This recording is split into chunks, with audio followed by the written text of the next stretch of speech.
ప్రభుత్వం మొన్న ప్రవేశపెట్టిన బడ్జెట్లో రైతు వ్యతిరేక బడ్జెట్ లాగా ఉందని చెప్పేసి కూడా రైతు కార్మిక సంఘాలు కూడా పూర్తిగా ఖమ్మంలో ధర్నా చేస్తున్న నిరసన తెలుపుతున్న పరిస్థితి కనపడుతుంది. సో ప్రస్తుతం ఖమ్మం నగరంలోని స్థానిక జడ్పీ సెంటర్ వద్ద వివిధ రైతు సంఘాల నాయకులంతా కలిసి కూడా ధర్నా చేస్తున్న పరిస్థితి కనపడుతూ ఉంది. కార్మిక వ్యతిరేక బడ్జెట్ ప్రవేశపెట్టిన బీజేపీకి సరైన గుణపాఠం చెప్పాలంటూ కూడా రైతు సంఘం నాయకులు కూడా నిరసన వ్యక్తం చేస్తున్న పరిస్థితి కనపడుతుంది. సో మన దగ్గర ప్రస్తుతం కొంతమంది రైతు సంఘం నాయకులు మన దగ్గర అందుబాటులో ఉన్నారు.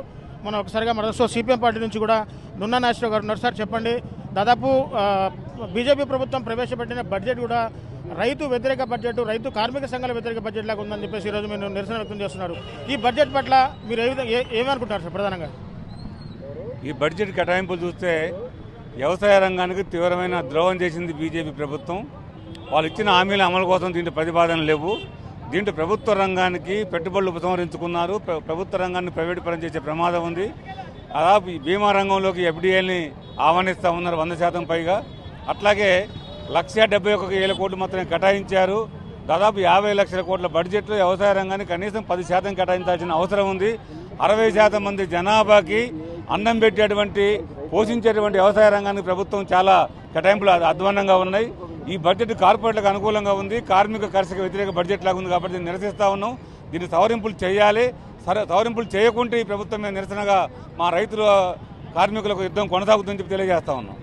సో రైతు సంఘం నుంచి కూడా గోవిందరావు గారు మనకు అందుబాటులో ఉన్నారు. వాళ్ళని కూడా మాట్లాడారు. సో సార్ చెప్పండి, రైతు కార్మికులకు తీవ్ర అన్యాయం చేసే విధంగా ఈ బడ్జెట్ ఉందన్నారు. అసలు రైతు కార్మికులకు ఈ బడ్జెట్కి లింక్ ఏముందంటారు? ప్రధానంగా దేశంలో 65% మంది గ్రామీణ ప్రాంతంలో వ్యవసాయం మీద ఆధారపడిన దేశం మంది. అదేవిధంగా ఉత్పత్తిలో ప్రముఖ పాత్ర వహించేది కార్మిక సంఘం. అలాంటి రైతుకి కార్మిక సంఘానికి బడ్జెట్లో తగిన కేటాయింపులు చేయకుండా వాళ్ళు ఎలా అభివృద్ధి తీసుకొస్తారో అర్థం కావట్లేదు. 2020 నాటికి రైతుల ఆదాయం రెట్టింపు చేస్తారని అధికారంలోకి వచ్చిన నరేంద్ర మోడీ ఆచరణలో ఆ హామీని విస్మరించి రైతులకు వ్యతిరేకమైన నల్ల చట్టాలు తీసుకొచ్చి కార్మికుల్ని వ్యతిరేకమైన 4 లేబర్ కోడ్లు తీసుకొచ్చాడు. దీనివల్ల కార్పొరేట్ రంగానికి వ్యవసాయాన్ని కట్టబెట్టాలని చెప్పి కుట్ర చేస్తాడు. దానికి వ్యతిరేకంగా ఢిల్లీ సరిహద్దులో 13 నెలల పాటు పోరాటం జరిగినప్పుడు ఆ చట్టాలు ఉపసంహరించుకుంటామని చెప్పి కనీస మద్దతు చట్టాలు చేస్తామని చెప్పి లిఖితపూర్వక హామీ ఇచ్చాడు. కానీ ఆచరణలో ఇంతవరకు ఆ చట్టాన్ని తేలేదు. దానికి కావాల్సిన లిఖితపూర్వక చట్టం తేవాలని చెప్పి స్వామినాథన్ కమిషన్ సిఫార్సు చేయాలని చెప్పి రైతాంగం దేశవ్యాప్తంగా రోడ్లకి ఆందోళన చేస్తున్నారు. దానికి సంబంధించిన చర్యలేవి కూడా ఈ బడ్జెట్లో లేవు.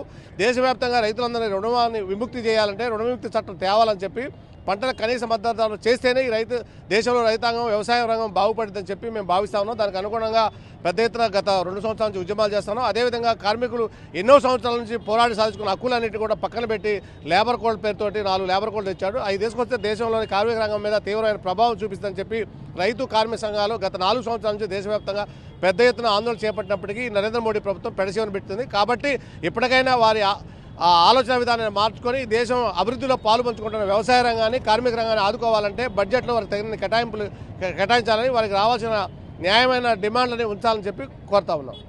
సో ప్రధానంగా రైతు సంఘం నాయకుడు బొంతు రాంబాబు మనకు అందుబాటులో ఉన్నారు. గత రైతులకు సంబంధించి రైతులు వ్యతిరేక విధానాన్ని కూడా తీవ్రంగా ఖండిస్తున్నారు. సో బడ్జెట్లో దాదాపు రైతులను అంటే కార్మిక సంఘాలను నష్టపరిచే బడ్జెటే తప్ప ఇది రైతు సంఘాలకు ఎటువంటి మేలుకూరే బడ్జెట్ కాదు కూడా చెప్పేసారు. వారి మాటలు కూడా తెలుసుకుందాం. సో అన్న చెప్పండి, బడ్జెట్ మీద దాదాపు అటు మొన్న కాంగ్రెస్ పార్టీ కూడా నిరసన వ్యక్తం చేసింది. తెలంగాణ రాష్ట్రానికి బడ్జెట్లో ఎటువంటి కేటాయింపులు జరగదని ఆ రోజు కాంగ్రెస్ పార్టీ ధర్నా చేసింది. ఈ రోజు రైతు సంఘం నాయకులకు అంటే రైతు కార్మిక చట్టాలు కూడా ఎటువంటి మేలు జరిగే బడ్జెట్ కాదని చెప్పేసి కూడా వింటున్నారు. సో ఈ బడ్జెట్ ఏ విధంగా ఉంది? ప్రధానంగా ఫిబ్రవరి 1న కేంద్ర ప్రభుత్వం పార్లమెంటుకు ప్రవేశపెట్టినటువంటి బడ్జెట్లో ఆర్థిక మంత్రి నిర్మలా సీతారామన్ గారు ఆమె 70 నిమిషాల బడ్జెట్ ప్రసంగంలో పదే రైతులు, సాగు, మహిళలు, యువత, చిన్న సూక్ష్మ పరిశ్రమల ఆధారితంగా వికసిత భారత్ తీసుకొస్తాం, సమ్మిళిత అభివృద్ధి అని చెప్పి పదే బడ్జెట్ ప్రసంగంలో పెట్టారు. కానీ 50 లక్షల కోట్ల బడ్జెట్లో వ్యవసాయ రంగానికి ఏమి ఇచ్చారంటే 1,71,000 కోట్లు కేటాయించారు. గతంలో 1,75,000 కోట్లు ఉంటే 4,000 కోట్ల రూపాయలు వ్యవసాయ ఎరువుల సబ్సిడీని కుదించారు. అదేవిధంగా పంటల ఫసల్ బీమా యోజన పథకానికి కూడా 3,000 కోట్ల రూపాయలు కుదించారు. అంటే మరి రైతుల అభివృద్ధికి బాగుకోరుతాను, రెట్టింపు ఆదాయం చేస్తున్నాను అనే ఈ కేంద్ర ప్రభుత్వం నరేంద్ర మోడీ ప్రభుత్వం బడ్జెట్లో ఎలా నిధులు తగ్గిస్తారని చెప్పి మేము ప్రశ్నిస్తున్నాం. దీంతో పాటు ఇవాళ ప్రధానంగా ఫారిన్ డైరెక్ట్ ఇన్వెస్ట్మెంట్ ఎఫ్డీఐలని ఇన్సూరెన్స్ రంగంలోకి తీసుకొచ్చే దానికోసం ప్రయత్నం చేస్తున్నారు. గ్రామీణ అభివృద్ధి కోసం నిధులు కేటాయిస్తామన్నారు. కానీ ఉపాధి హామీ పథకానికి కూడా నిధులు కేటాయింపు పెంచకుండా గతంలో ఉన్నటువంటి 2 కోట్ల మంది ఉపాధి కూలీల యొక్క జాబితా నుంచి పేర్లు తొలగించినటువంటి పరిస్థితి కూడా కనపడతా ఉంది. కేవలం మధ్యతరగతి మధ్యతరగతి వర్గాన్ని భ్రమల్లో ఉంచి, అంటే ఇన్కమ్ ట్యాక్స్ తగ్గించాం, మీ ఆదాయం పన్నును మినహాయించామని చెప్పి వాళ్ళని భ్రమల్లో ఉంచి పేద వర్గాల యొక్క ఆదాయాలను గండికొట్టే మార్గంలో కార్పొరేట్ అనుకూలంగా వ్యవహరిస్తున్నటువంటి ఈ ప్రభుత్వ విధానాలు మారాలని, బడ్జెట్లో సవరణ చేయాలని చెప్పి రైతు సంఘంగా సంయుక్త కిసాన్ మోర్చాగా డిమాండ్ చేస్తూ ఉన్నాం.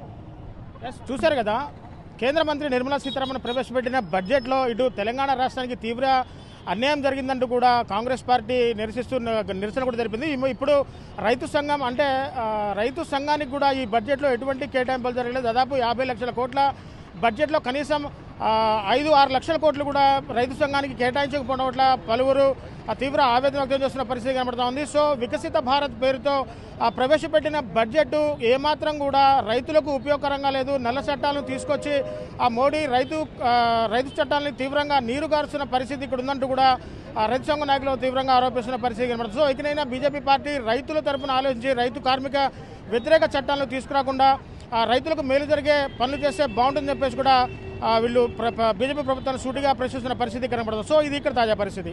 మరిన్ని వీడియోస్ కోసం ఛానల్ ని సబ్స్క్రైబ్ చేయండి. లేటెస్ట్ అప్డేట్స్ కోసం వాట్సాప్ ఛానల్ ని ఫాలో అవ్వండి. ఆ లింక్ డిస్క్రిప్షన్ లో ఉంది.